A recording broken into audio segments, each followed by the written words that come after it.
자, 왼쪽에 그렸던 이야기를 한번 아까 우리가 과세 요건 배웠죠, 그렇죠? 네 가지. 네. 이렇게 한번 정의를 한번 해볼게요.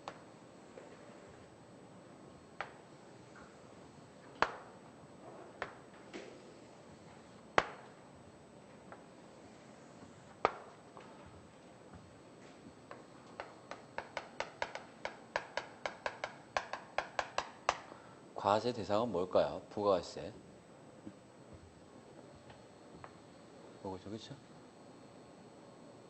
그렇죠? 뭐가 있으면 과세하겠다? 가치의 증분이 있으면 뭐 하겠다? 과세하겠다, 그렇죠? 바로 가치 증분이 바로 부가가치입니다. 그렇죠? 네. 그 다음에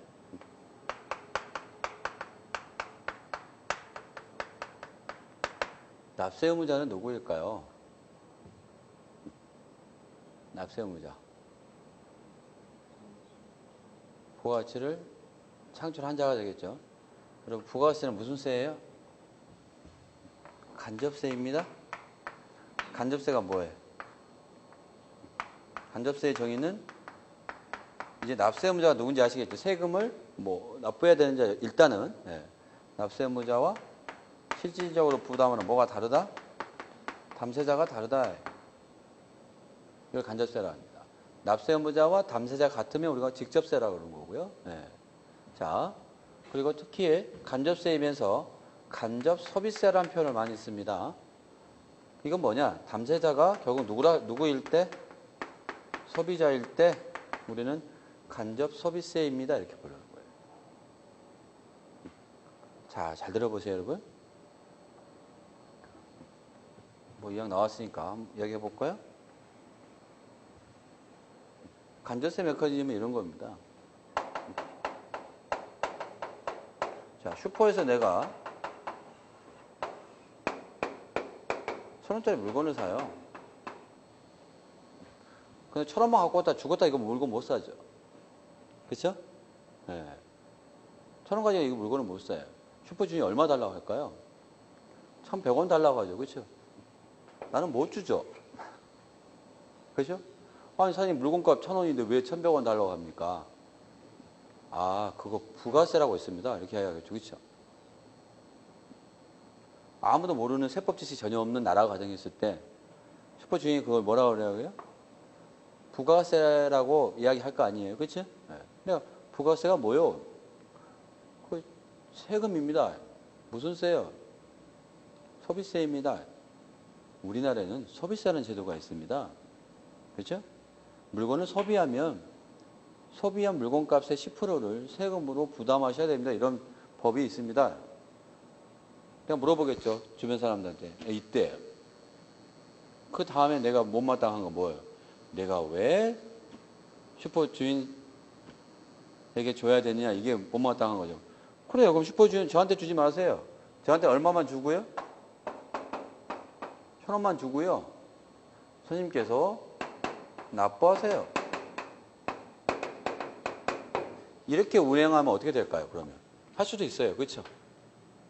근데 이렇게 가능할까요? 이렇게 할 수 있는 방법이 있을까요? 이게 바로 직접세입니다. 누가 냈어요? 내가 냈죠. 누가 부담했어요? 내가 부담했죠. 어떤 문제가 생길까요, 여러분? 부가세를 이렇게 운영하면 여러분 슈퍼에서 물건 사왔죠. 그 다음에 어디를 반드시 들려야 돼요? 세무서. 그죠? 영화를 봤죠. 영화를 보고 나서 반드시 어디를 가야 돼요? 세무서. 무슨 말겠어요? 이해되십니까? 네.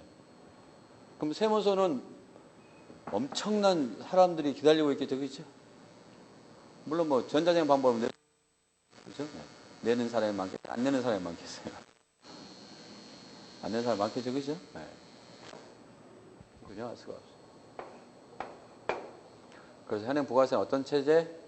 직접세, 간접세. 간접세입니다. 그러니까 실질적으로 납세 의무자가 누구야? 내가 아니라 누구들이에요? 이 사람들이라는 소리예요. 이 사람들. 알겠죠? 네. 아직 명확하진 않겠지만 예를 들어서 단계가 요거 하나, 딸 하나 있다.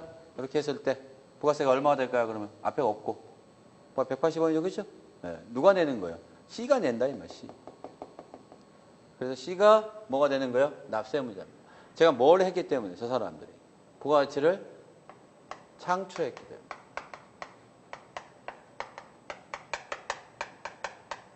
부가가치를 창출한 자가 납세 의무자가 될 겁니다. 그렇다면.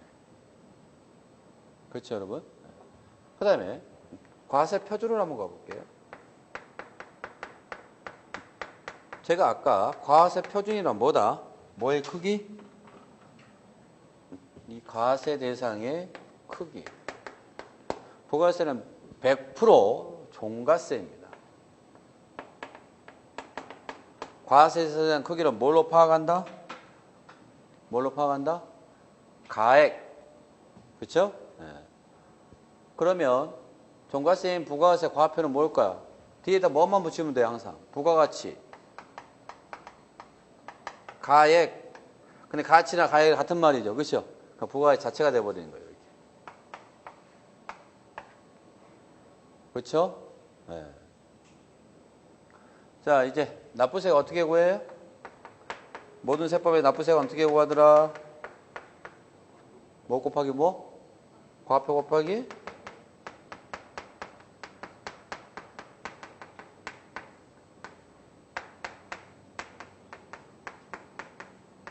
네. 그래서 슈퍼 주인이 납부세 납부하면 됩니다. 이렇게 되는 거예요.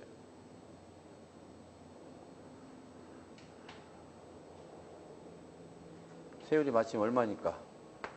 10% 달러 하나니까. 부가세는. 근데 지금까지 설명한 건 뭐에 불과하다 그랬어요? 이론적 부가가치에 불과하다 그랬죠. 그렇죠? 왜 이론적 부가가치에 불과할까? 라는 생각을 해봅시다. 여러분 실질적으로요. 부가세가 이렇게 운영된다면 우리가 이거 수업할 필요가 없어요. 어렵지도 않죠? 그죠? 네. 그래서 이렇게 운영할 수 없는 어떤 현실적 한계에 부딪힌답니다. 좀 있으면 알게 돼요. 그래서 이게 이론이고요.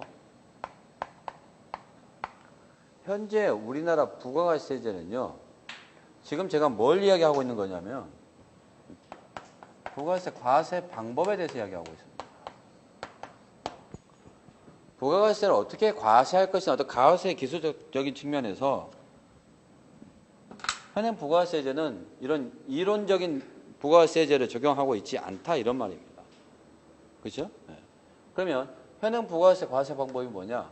네, 우리 부가세 전부입니다. 바로 전단계 세액 공제법 이렇게 부릅니다. 현행 부가세 과세 방법이 뭐라고 부르자 앞으로 여러분 외우세요. 달달달. 전단계 세액 공제법. 전단계 세액 공제법. 전단계 공제법. 이건 잘 기억하는데 가운데 뭐가 들어온다 사실. 세액. 전단계 세액 공제법. 우리 부가세의 전부입니다. 우리 부가세제의 전부. 네. 우리 이게 한 7, 8년 전에 이게 2차 과목이었잖아요. 우리 내국세법이. 네. 여러분 나중에 2차 논술을 할 때 이 1000마디가 안 써지거든요. 시험 문제 딱 뭐에서 논하시오 딱 왔는데 이 1000마디가 안, 이것만 좀 뭐가 나오면 좀 확 쓸 것 같은데 이 1000마디가 안 써져 잘. 알겠습니까? 저는 수험생한테 다 이랬습니다. 고민하지 마시고 이 말부터 하십시오. 현행 부가세법은 그 과세 방법으로 전단계 세액공제법을 채택하고 있다. 그러니까 이 말은 부가세의 모든 어떤 질문이 와도 다 맞다는 사실이에요. 알겠어요? 네. 뭘 이야기하고 싶은 거예요? 우리 부가세의 거의 전부라는 사실입니다. 알겠죠? 네. 이런 방법을 채택하고 있는데 자 그러면 이제 우리가 먼저 왜 이런 좋은 이런 이론적 부가세제를 현실적으로 적용할 수 없는지에 대해서 한번 이야기 한번 해보겠습니다.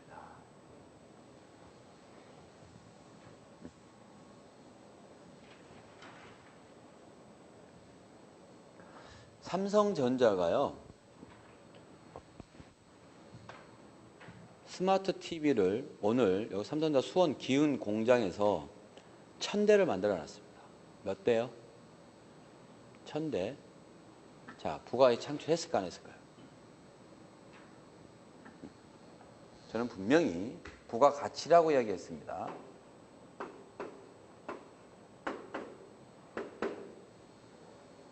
삼성전자 오늘 하루 기흥 공장에서 TV를 몇 대 만들었다고요? 1000대를 만들었습니다. 자, 묻습니다. 부가가치 창출했을까 안 했을까요? 했죠. 누가 봐도 한 겁니다. 싼 부품을 가지고 고부가가치 TV를 만들었다. TV 원가를 보면 우리가 아마 까무러칠걸요, 우리가. 그쵸, 여러분? 그렇지 않을까요, 우리? 스마트폰 이 원가를 우리가 실제로 알게 되면 어떻게 될까요? 아마 까무러칠 겁니다. 그쵸? 관세사의 직업병 하나 있죠. 관세사의 직업병이 뭘까요? 안 좋은 직업병. 물건은 제값주고 못 사죠. 아시겠어요? 여러분 사시겠어요? 수입가 다 아는데? 사겠어요? 안 사겠어요? 안 사죠? 네. 저희 수입업체가 이런 거 알면 이야기하면 안 되는데. 그렇죠, 여러분? 살려야 살 수가 없습니다. 여러분, 운동화 요즘 나이키 이런 거 운동화 얼마씩 해요? 뉴발란스 막 이런 거. 일단 다 10만 원 넘어가죠. 요즘에 여러분 이런 거 이야기 많이 들어봤죠? 그쵸?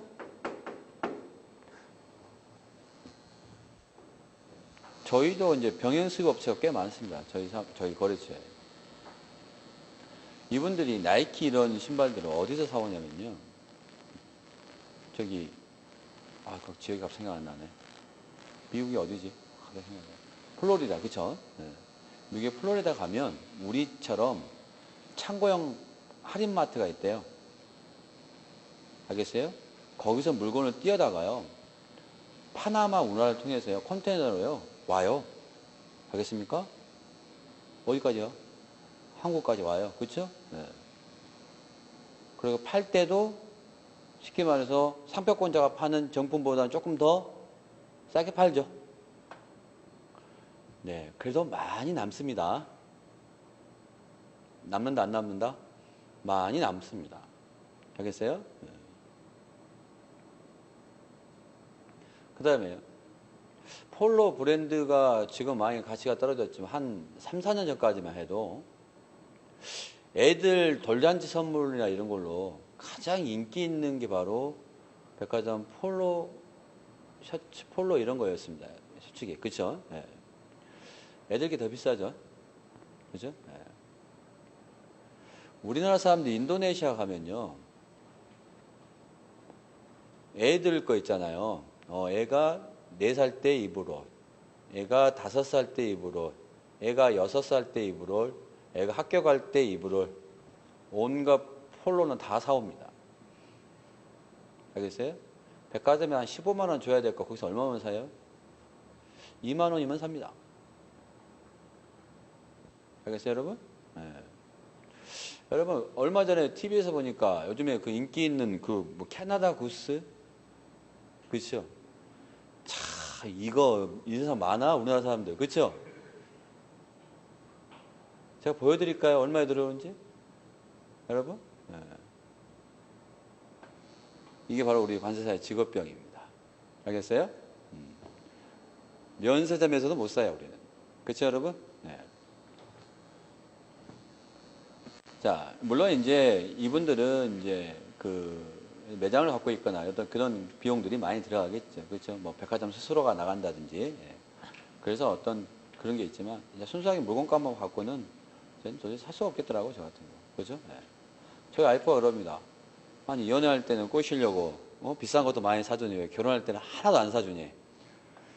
직업이 그런 거 어떻게 사줍니까? 그렇죠? 여자들 제일 좋아하는 건 뭐예요? 백이죠. 명품 백. 그렇죠? 예. 도저히 살 수가 없는 거예요. 그렇죠? 예. 제가 미치지 않는 이상. 예. 그럼 수입 인보이스를 보여줘야죠. 그렇죠? 야, 이 가격인데 살래? 예. 못 사는 거죠. 좋은 직업일 수도 있고 나쁜 직업일 수도 있고. 하여튼, 예. 자, 다시 한번 강조하는데 삼성전자는 분명히 오늘 싼 부품을 가지고 부가가치를 창출했습니다. 그렇죠? 네. 창출했다고요. 네. 자, 그러니까 이 내용을 봐보세요. 생산에서 부가가치를 새롭게 창출하면 우리 뭐 할 수 있다는 거죠? 부가세를 과세할 수 있습니다. 네. 삼성전자 물건 팔았어요? 안 팔았어요? 아직? 안 팔았죠? 얼마에 팔지 모르는 거죠? 그런데 분명히 오늘 여기서 제조장 내에서 부가가치를 창출을 했어요. 그러면 우리는 이 행위에 대해서 우리 뭐 할 수 있다? 부가세를 과세할 수 있습니다. 그래요, 안 그래요? 과세할 수 있겠죠? 야, 여러분 우리 다 모여서 한번 가봅시다. 부가세 과세하러.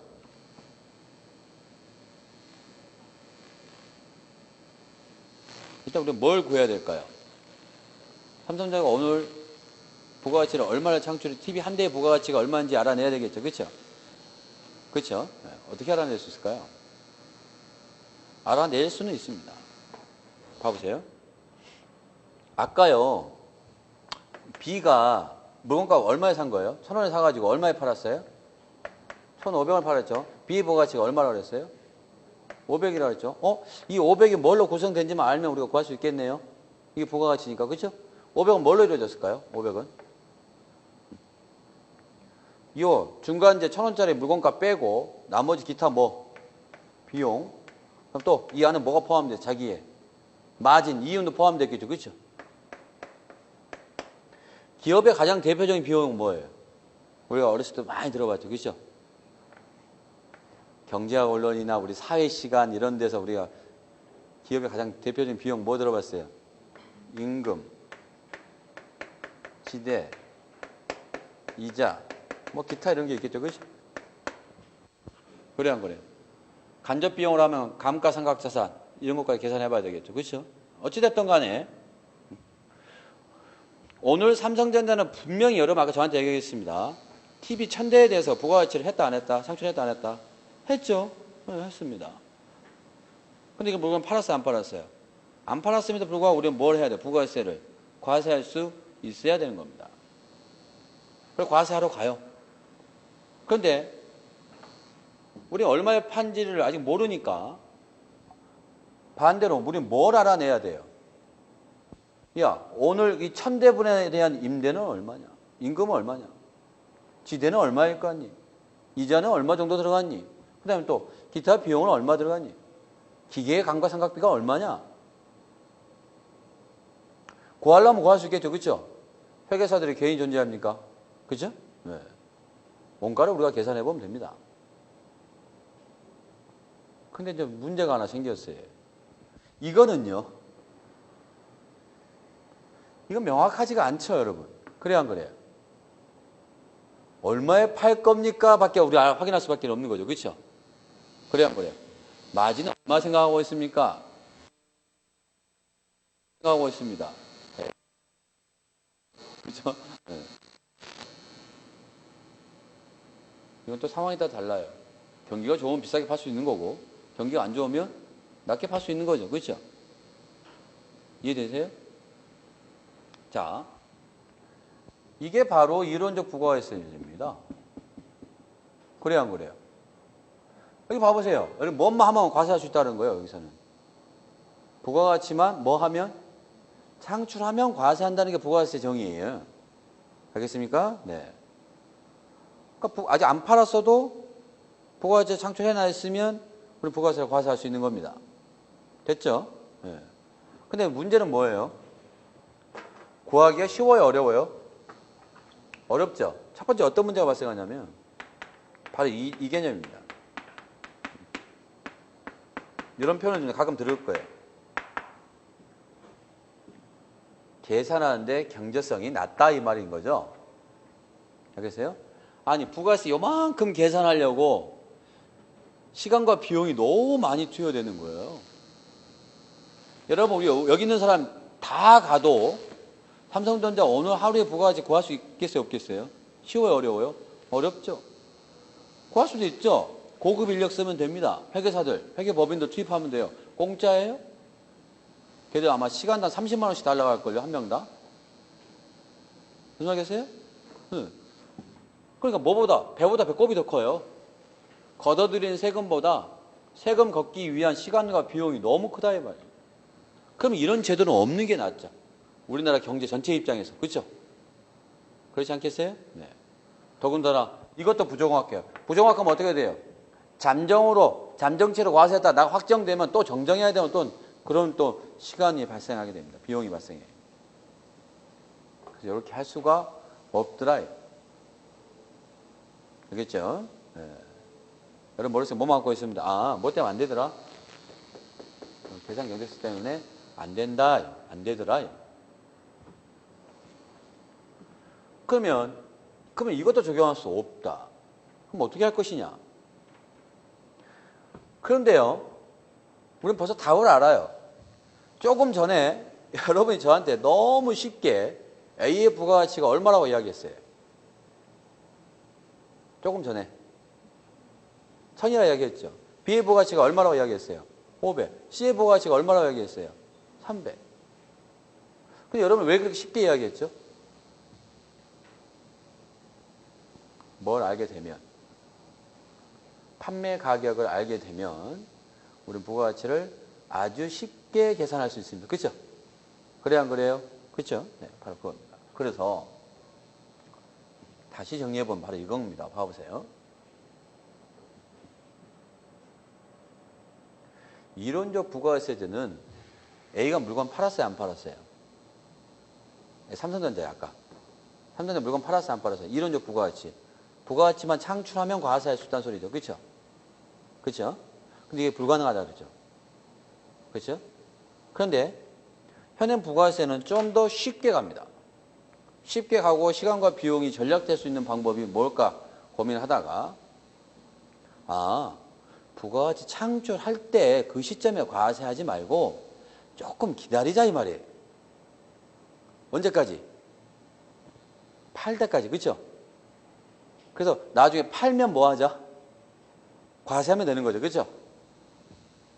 이해되세요? 네. 부가가치 창출했다고 과세하지 말고 정확하지 않으니까 좀 기다렸다가 뭐 할 때까지? 팔 때까지 기다리자 이 말. 팔면 과세하자 이 말. 알겠어요? 네. 우리 세법은 이 파는 행위를 공급이라고 합니다. 뭐라고 부르죠, 여러분? 공급.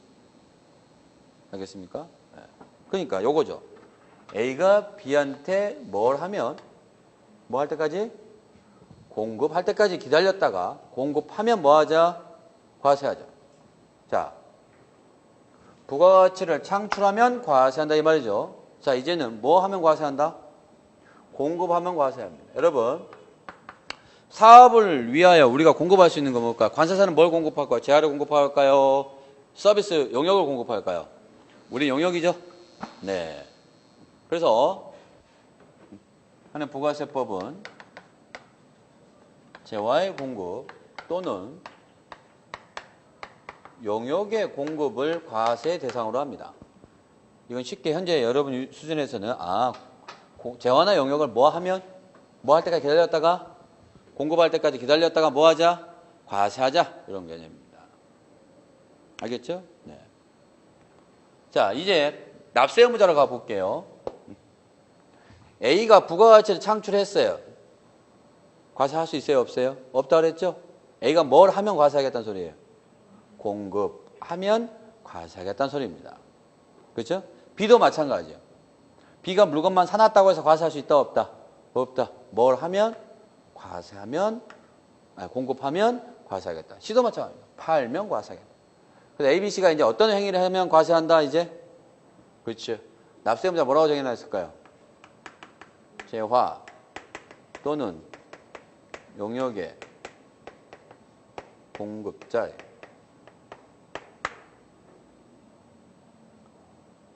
알겠어요? 아까 제가 세법에 사업자를 정의하고 있다 했어요. 그 사업 목적이 영리이든 비영리든 관계없이 마지막 말 다들 마지막 말. 사업 목적 영리이든 비영리든 관계없이 사업상 독립적으로 재화 또는 용역을 공급하는 자. 부가가치를 창출하는 자. 그렇지 않고 뭐 하는 자? 재화 또는 용역을 공급하는 자 이렇게 부르는 거예요. 알겠죠? 네. 자, 그 다음에 과화표로 가볼게요. 자, 과화표는 뭐의 크기? 뭐의 크기? 공급. 그죠? 과세 대상이 뭐니까? 공급이니까. 과표는 종가세니까 뒤에 뭐만 붙여놓으면 돼요? 가액이란 말만 붙이면 되죠. 그렇죠?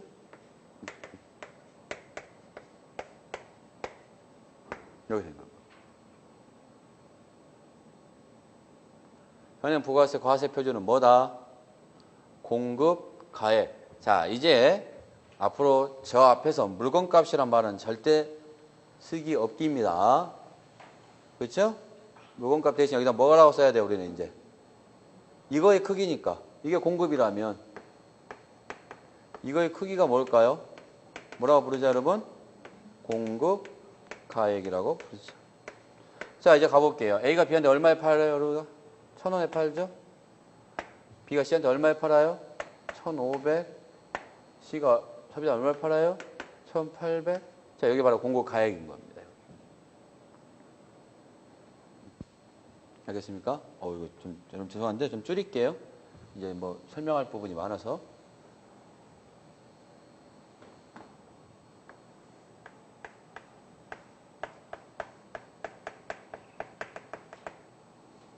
천, 1,500, 1,800. 여기서 자, 이제 납부세액을 구해보겠습니다. 자, 제가 조금 전에 여러분들 뭐라고 이야기했죠? 납부세액은 어떻게 구한다? 과표 곱하기 세율, 그죠? 과표가 뭐예요, 여러분?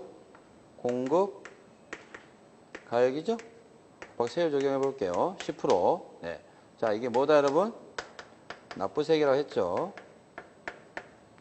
자, 구해 보겠습니다. 여기다가 각각 10%를 적용해 볼게요.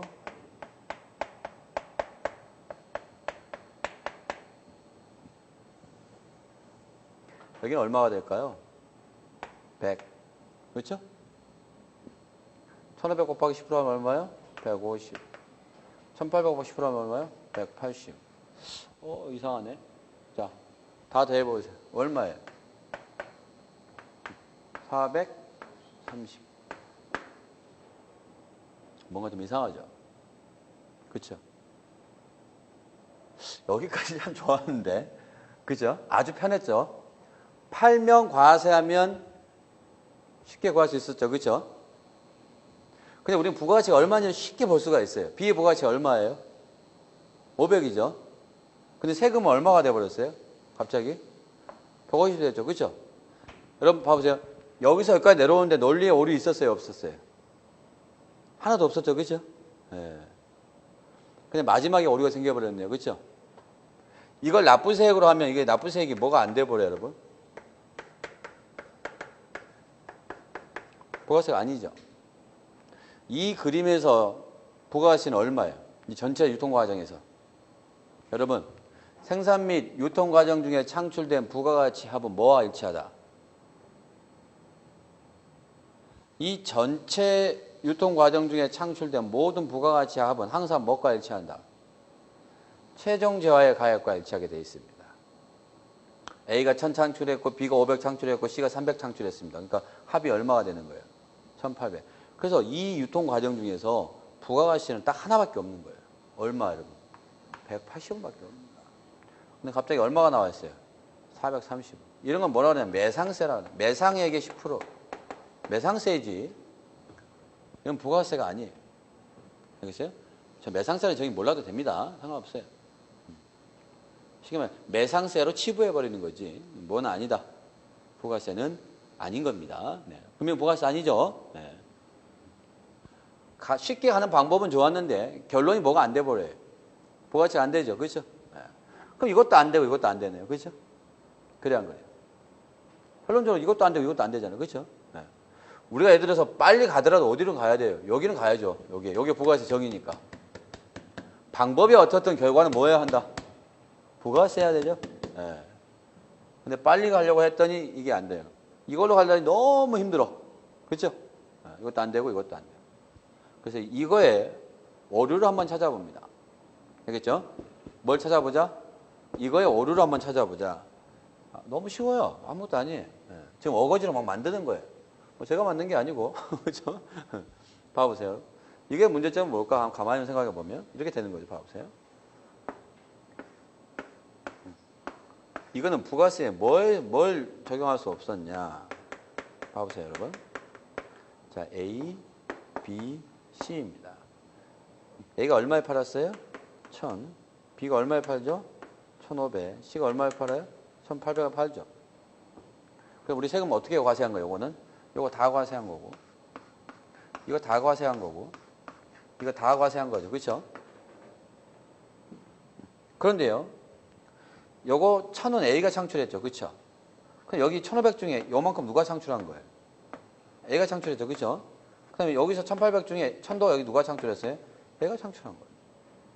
그다음에 또 B가 창출한 500, 이건 순수하게 B가 창출한 거죠. 500은. 그렇죠? 네.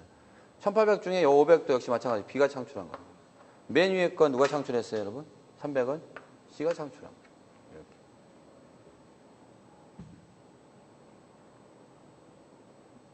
이게 부가가세가 될 수 없었던 이유는 부가가세 정의에 어떤 말이 있냐면 요 표현이 있어요. 이해되세요? 각 유통 과정 중에 새롭게 창출된 부가가치에 대해서만 과세를 해야 되는 겁니다. 부가세 정의가.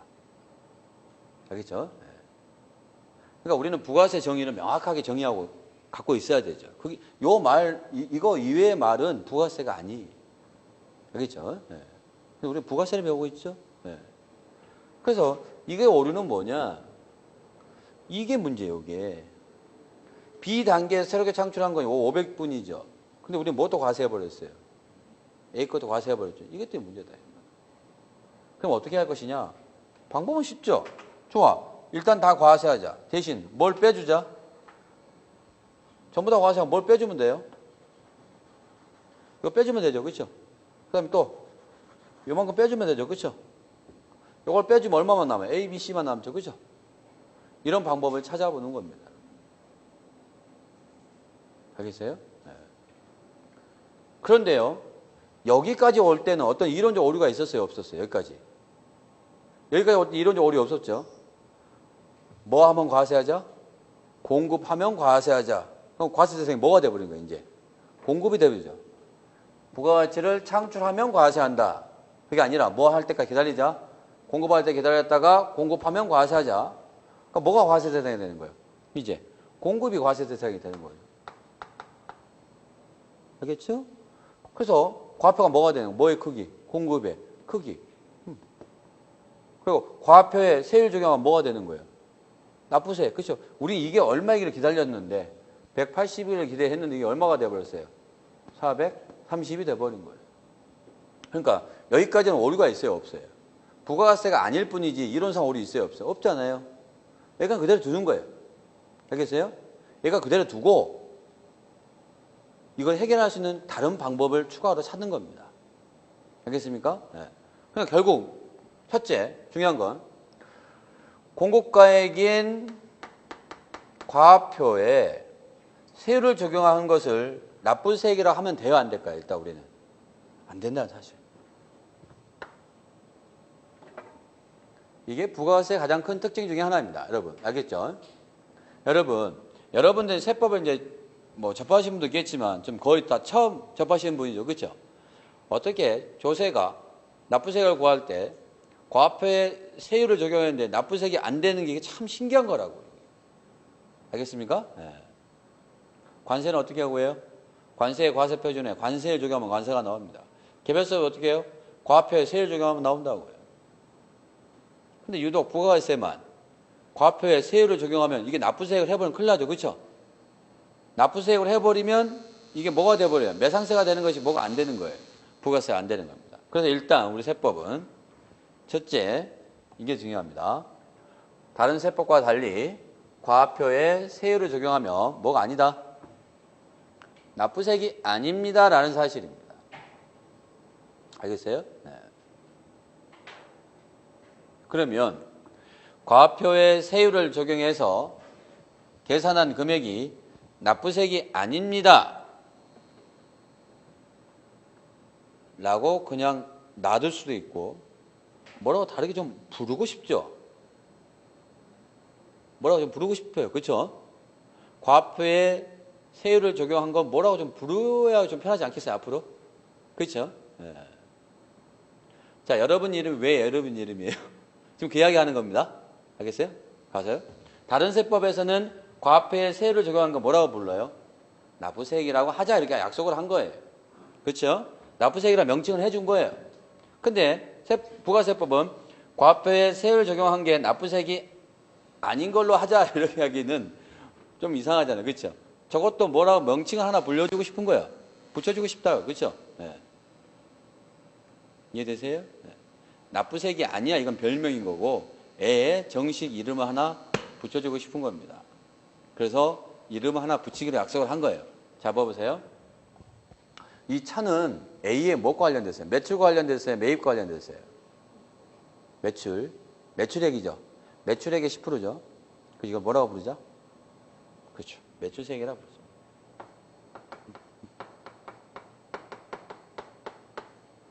왜 매출세액이라고 부른다고요?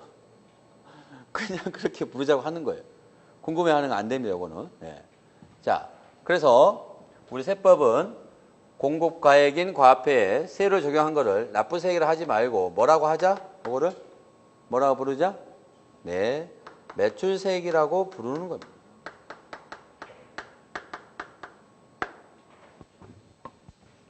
과표에 세율을 적용하는 계산한 금액은 뭐라고 부르자? 매출세액. B도 마찬가지죠. 이 150이 매출세액인 거예요. 이 1,500에 B에 뭐이기 때문에? 매출액이기 때문에. 그렇죠? 네. 1,800억도 마찬가지 뭐죠, 여러분? C의 매출액이죠. C의 매출세액은 얼마야, 그러면? 180. 자, 이거는 뭐라고 부르자? 그래서 매출세액이라고 부릅시다. 이렇게 된 겁니다. 이렇게. 알겠죠? 네. 그러면 여러분, 제가 이 매출세액을 정의 한번 해볼게요. 알겠어요? 뭘 정의 한번 해볼게요? 이 매출세액을 정의 한번 해볼게요. 갑니다.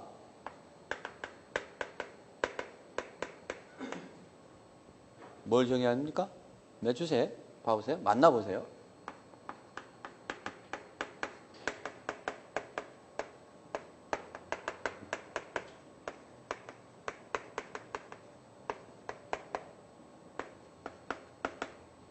요거 좀 지울게요. 이쪽을.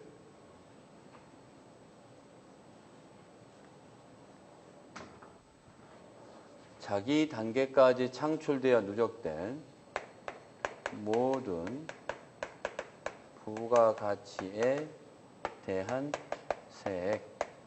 자, 맞는지 한번 봐보세요. 자기 단계까지 창출되어 누적된 모든 부가가치에 대한 세액. 이걸 뭐라고 부르자? 매출세액. 만나볼까요? 자, A 단계까지 창출되어 누적된 모든 부가가치가 얼마죠? A 단계까지 창출되어 누적된 모든 부가가치는 얼마예요? 1000이죠. 1000에 대한 세액 얼마입니까? 100. 자, 갑니다. 이제 B 단계까지 창출되어 누적된 모든 부가가치는 얼마야? A가 1000, B가 얼마? 1100이 아니죠. B가 얼마 창출했다?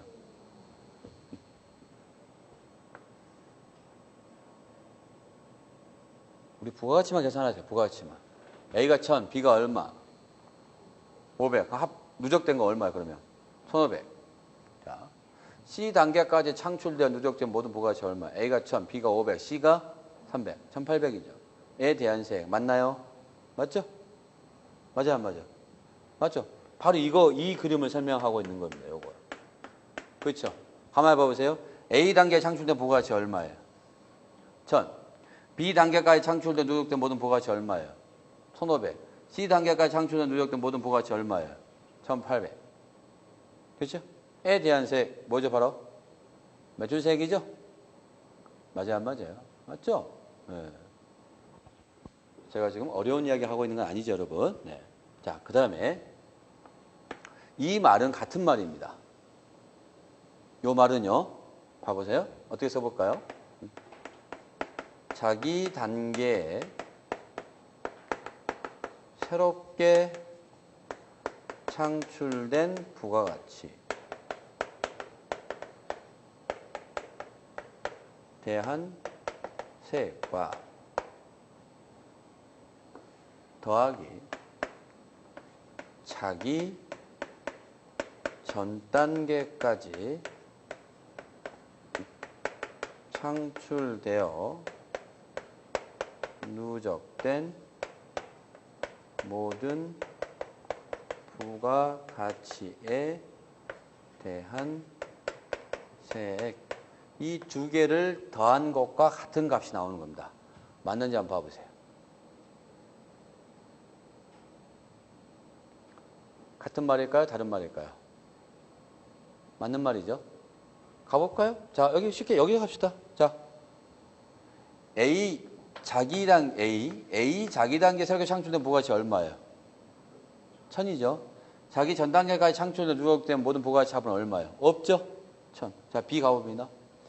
B 자기 단계에 세력을 창출한 부가가치 얼마예요? 500이죠? 반대로 자기 전 단계까지 창출되어 누적된 모든 부가가치 합은 얼마예요? 1000이죠? 두 개 더한 거 맞죠? 자, C 갑니다. C 자기 단계에 새롭게 창출된 부가가치 얼마예요? 300. 그 다음에 C 전 단계까지 창출된 누적된 모든 부가가치 얼마예요? 여기 있잖아요. 그렇죠? 네. 요 두 개 더하면 뭐가 나와요? 여기 나오죠? 맞아요, 안 맞아요? 그렇죠? 네. 어렵지 않죠? 자, 우리가 원하는 값은 뭡니까? 우리가 원하는 값은 뭐예요? 어떤 게 부가가치일까요? 이거죠. 이게 부가가치죠. 이게 여기 있잖아요. 그렇죠? 맞아요, 안 맞아요? 여기 있잖아요. 그렇죠? 네. 자기 단계에 새롭게 창출된 부가가치라는 세액이 바로 뭐죠? 부가세입니다. 그러면 우리는 이거 다 과세했죠. 그렇죠? 두 개 다. 여기서 뭘 빼줘야 될까요? 이제 여기서 뭘 빼주면 우리가 원하는 이것만 남을까요? 여기서 뭘 빼주면 돼요? 이걸 빼주면 되죠? 자, 이게 바로 뭘까요? 여기 있잖아요. 전 단계 세액을 어떻게 해주자? 가산합니까? 공제합니까? 공제하자 이 말이에요. 공제하면 뭐만 남으니까? 이것만 남으니까. 어디서 공제하자? 어디서? 그렇죠. 알겠습니까? 네. 요 매출세액에서 뭘 공제하자는 소리예요, 여러분? 전 단계 세액을 공제합시다 이런 이야기입니다.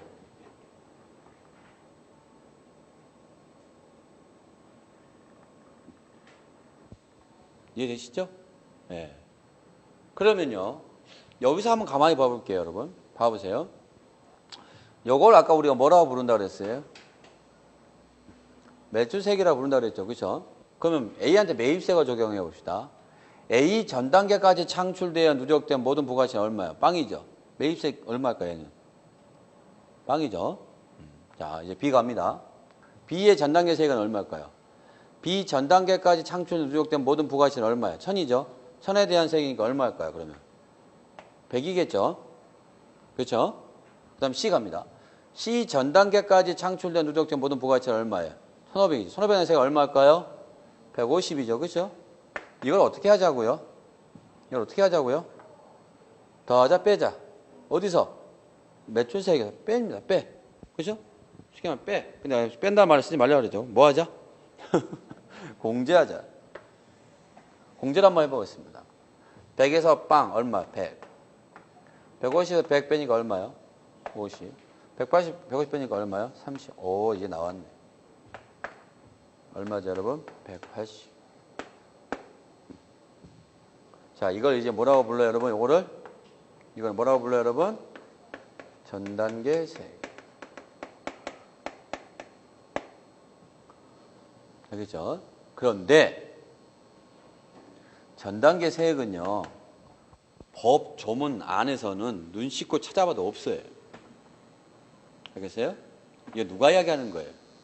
이 전 단계 세액이라는 개념은 이걸 정의한 게 전 단계 세액이에요. 요거를. 알겠죠? 네. 근데 법에서는 다르게 부릅니다. 알겠어요? 봐보세요. 자, 이건 B한테 밤에 보시면 뭐가 일치하다는 사실을 가만히 알 수 있어요, 우리는? 이건 항상 뭐가 일치해요? 요것과 일치하죠. 그렇죠? 맞아요, 안 맞아요? 맞죠? 그 다음에 C도 마찬가지예요. 뭐가 일치해? C의 전단계 세액은 B의 뭐가 일치할까, 항상? 매출 세액과 일치하죠, 그렇죠? 네. 그러면 B 입장에서는 이걸 어떻게 계산할까, 실무에서는? 150은 어떻게 구해? 매출액의 10%가 150이고 이 100은 어떻게 구했을까요? 그렇죠? 매입액이죠, 이거는. 매입액의 10%가 100이 되는 거예요. 그렇죠? 네. 그래서 이걸 앞으로 뭐라고 부르죠, 여러분? 실무에서는? 그렇죠. 매입세액이라고.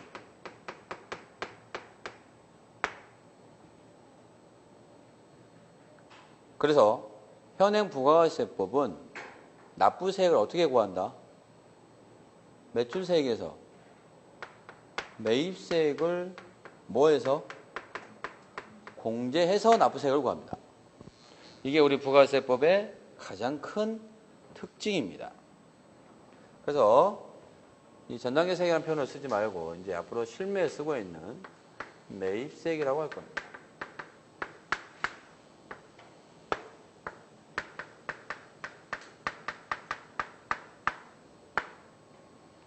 알겠습니까?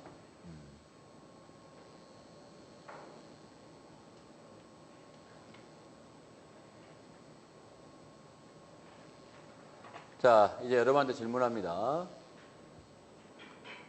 시험 문제 이렇게 거꾸로 질문합니다. 왜 현행 부가세법의 과세 대상이 재화의 공급 또는 용역의 공급일까? 이 말은 뭘까요? 생산 및 유통 과정 중 새롭게 창출된 부가가치 자체가 아니라 왜 재화의 공급, 용역의 공급일까요? 이렇게 물어봐요. 이러한 과세 방법을 채택했기 때문에. 그럼 이러한 과세 방법 우리 뭐라고 불러요? 바로 전단계 세액공제법이라고 그냥 일반적으로 부른다는 겁니다. 알겠죠? 네. 엄밀히 말하면 전단계 세액이나 딱 요 부분만은 이야기하는 것 같은데 요 전체를 우리는 다 그냥 통칭해서 뭐라고 불러요? 이거를 그냥 전단계 세액공제법 이렇게 부른다는 겁니다. 알겠죠? 네. 이런 방법을 채택하고 있자면 이런 것도 필요 없는 거죠. 그렇죠? 네. 자, 이 유통 과정 중에 우리 몇 번 과세했습니까? 부가세 몇 번 과세했어요? 몇 번 과세했냐 물어봅니다, 제가. 3번 과세했죠? 알겠습니까? 몇 번 과세했어요? 1번, 2번, 3번이네요. 그죠? 이렇게 서비스에는요, 서비스에는 과세하는 방법이 2가지입니다. 몇 번 과세하냐에 따라서 최종 소비자에게 도달하기 전까지 단단계 과세가 있고 2번 이상 과세하면 우리는 다단계 과세라고 합니다. 지금 배우고 있는 부가가치세는 어떤 과세 방법일까요? 단단계입니까? 다단계입니까? 다단계죠. 그렇죠? 다단계 과세 방법. 관세는요? 단단계일까요? 다단계일까요? 자, 내가 수입 물품을 외국에서 수입합니다. 수입을 통관한테 관세를 한번 과세하겠죠? 냈어요. 자, 이거 우리 매장에 갖고 왔어요. 매장에서 소비자한테 팔 때 관세 또 과세하나요? 아니죠. 단단계. 앞으로 배우게 될 개별 서비스의 주세 포함 관세 다 단단계입니다. 유일하게 다단계가 딱 하나야. 뭐예요, 여러분? 부가가치세. 알겠어요? 여러분이 부가가치세법이 중요한 게 뭐냐면요. 중복과세가 많이 발생해요. 뭐가 많이 발생한다고요? 중복과세. 중복과세 같은 말이에요. 뭐 여러분?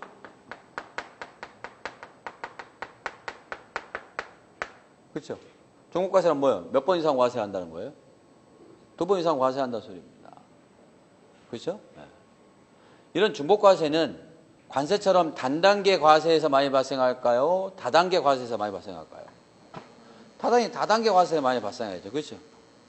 중복과세는 절대서는 중복과세는 아주 나쁜 겁니다. 어떻게 생각하면 되냐면 재작년에 내가 소득세를 냈는데요. 올해 또 내려요. 이게 바로 중복과세입니다. 알겠어요? 여러분, 되겠어요? 안 되겠어요? 작년에 내가 소득세를 냈는데 그 소득세를 한 번 더 내래요. 그러니까 작년에 소득에 대해서 올해 한 번 더 과세하는 거예요.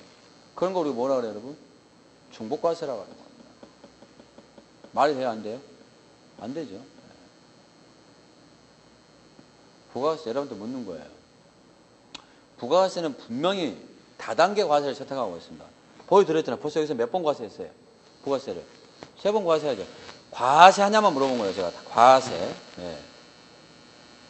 몇 번 과세했어요? 그러면서 3번 과세했잖아요. 1번, 2번, 3번. 그렇죠? 여기 있잖아요. 세율 적용해서 구했잖아요. 요거 자체가 과세인 거죠. 몇 번 과세? 1번, 2번, 3번 과세했죠? 그죠? 네. 부가세법이 이렇게 다단계 과세를 채택하고 있음에도 불구하고 왜 2번 이상 과세하는 중복과세 문제는 발생하지 않을까요? 왜 부가가치를 2번 이상 과세를 하지 않을까? 이 말을 물어보는 겁니다. 부가가세죠. 과세한 부가세를 한 번 더 과세하면 안 된다는 소리입니다. 제가 말씀드리는 것은.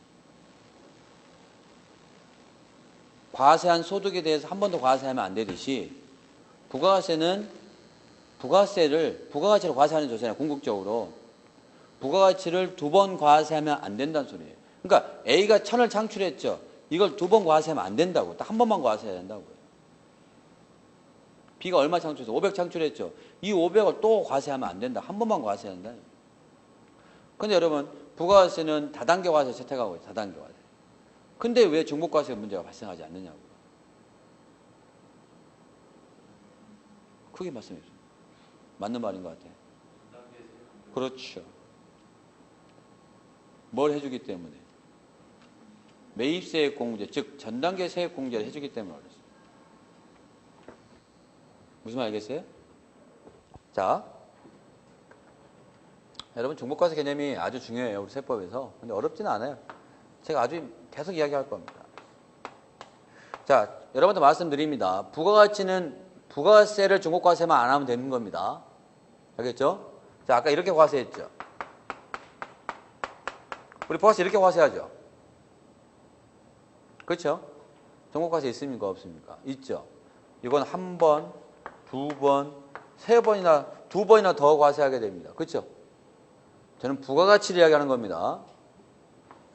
자, 이건 1번, 2번 과세하게 되죠. 그렇죠? 그러니까 몇 번 이상만 과세면 2번 이상이 중복과세인 거예요. 요거는 중복과세 문제가 발생하지 않죠. 그렇죠? 자, 현행 부가세는 여러분들 묻습니다. 현행 부가세는 분명히 다단계 과세죠. 그래야 안 그래요? 맞죠? 이렇게 다단계 한 번 과세하고 2번 과세하고 3번 유통의 모든 단계를 다 과세했잖아요. 유통 과정 소비자한테 가기 전까지. 그런데 왜 중복과세 문제가 발생하지 않느냐 이거예요. 단단계면 중복과세 문제가 발생하지 않아요. 관세를 한 번 과세하겠다는 관세선 나올 때. 그렇죠?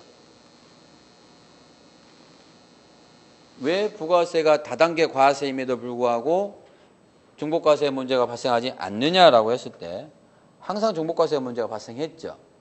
대신 뭘 해주는 거예요? 이걸 빼주잖아요. 이걸 빼주기 때문에 그래요. 과세했다가 빼주기 때문에 그래요. 과세했다가 얼만큼 빼줘요? 이만큼 빼주죠? 네. 어떤 제도가 있기 때문에? 요게 있기 때문에.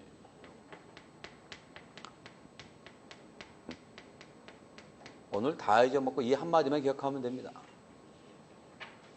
부가세법의 매입세 공제를 왜 해줍니까? 매입세 공제를 왜 해줘요? 중복과세를 방지하기 위해서 있는 겁니다. 알겠어요? 네. 알겠죠? 네. 자, 우리 부가세법은 항상 이렇게 운영합니다. 봐보세요, 여러분. 자, 저 그래서 몇 번 과세했어요? 3번 과세하죠. 그렇죠? 결국 중복과세죠. 그렇죠? 중복과세가 없다는 소리는 한 번 과세한 결과를 만들어주는 겁니다. 그렇죠? 그렇죠? 뭘? 부가가치를. 여러분 공고가액이 아니에요. 우리 부가세 공부하는 거잖아요. 부가가치를 한 번만 과세하는 결과를 만들어주자. A가 창출한 부가가치도 한 번, B라는 부가가치도 한 번, C가 창출한 부가가치도 한 번만 과세하자 이 말인 겁니다. 근데 저 그림에서 보면 우리 몇 번 과세? 3번 과세하죠? 그럼 한 번 과세한 결과를 만들어주면 어떻게 해야 돼? 몇 번 빼줘야 돼요? 그렇지, 여기. 100번 과세했으면 몇 번 빼줘야 돼요? 99번. 10,000번 과세했으면 9,999번. 4번 과세했으면 몇 번 빼줘야 된다는 소리야? 3번. 요 그림 봐보세요. 몇 번 과세했어요? 한 번, 2번, 3번. 몇 번 빼줘요? 한 번, 2번 빼주죠. 그렇죠? 앞으로 우리는 뭘 확인할 거냐면 분명히 3번 과세했는데 한 번밖에 안 빼줘요. 항상 어떤 문제가 발생할까요? 그렇죠. 이해되십니까? 네. 그러니까 우리 부가세가 상당히 위태위태합니다. 그렇죠? 이게 부가세가 되려면요. 상당히 여러 가지 조건들이 다 갖춰져야 돼요. 특히 제일 중요한 거 뭐가 잘 이루어져야 돼요. 매입세 공제가 잘 이루어져야 됩니다. 알겠습니까? 네. 까딱 했다가는 부가세가 아닐 수도 있고 우리는 소비자들은 무늬만 부가세인 부가세를 부담할 수도 있는 거다 이 말. 알겠습니까? 네. 여러분 식당에서 밥 먹죠? 식당에서 밥 먹고 밥값의 10%가 바로 뭐예요 여러분? 부가세죠? 제 100% 장담하는데 그거 프리한 부가세 아닙니다. 그거는 그냥 음식값의 10%인 거예요 그냥. 그것들을 이제 앞으로 우리가 충분히 확인할 겁니다. 알겠습니까? 네. 뭐 때문에 그럴까요? 뭐가 잘 안 이루어져서. 왜 그게 부가세가 아닐까요? 매입세 공제가 제대로 안 이루어질 수밖에 없는 구조를 현행 부가세는 갖고 있어요. 매입세 공제가 제대로 이루어졌는데 제대로 안 됐다. 그럼 항상 어떤 문제가 발생한다고요? 종목과세. 종목과세 문제가 발생하면 누가 피해를 봐요? 그렇죠. 소비자가 피해를 보게 되어 있습니다. 그래서 우리 세법의 전부라는 이유 아시겠어요? 네. 뭐가 제대로 이루어지지 않으면 매입세 공제가 제대로 이루어지면 그건 부가세가 안 돼요. 그만큼 우리 세법의 전부라고 보시면 됩니다. 과세하는 거 쉽죠? 여러분 이건 엄청 쉬워요. 이거는 그렇잖아요. 파는 것이 10% 그냥 매출세. 이건 너무 쉽잖아요. 그렇죠? 네. 너무 쉽다. 이건 오류가 있을 수가 없어요. 이거는. 그죠? 네. 근데 항상 오류는 여기서 발생한다. 앞으로 확인하게 됩니다. 자, 오늘 다른 거 뭐 내가 복습할 시간이 없다. 그럼 하나만 기억하세요. 부가세법에는 매입세 공제라는 제도가 있다. 다른 말로 전단계 세공제법이라는 것이 있다. 알겠어요? 네. 이 제도를 두는 이유는 뭐다? 다단계 과세에 따른 중복과세를 방지하기 위해서입니다. 딱 머리 하나 갖고 합니다. 알겠죠? 네. 자, 오늘 수업은 여기까지인데요. 여러분 집에 가서 어떻게 복습할 거예요?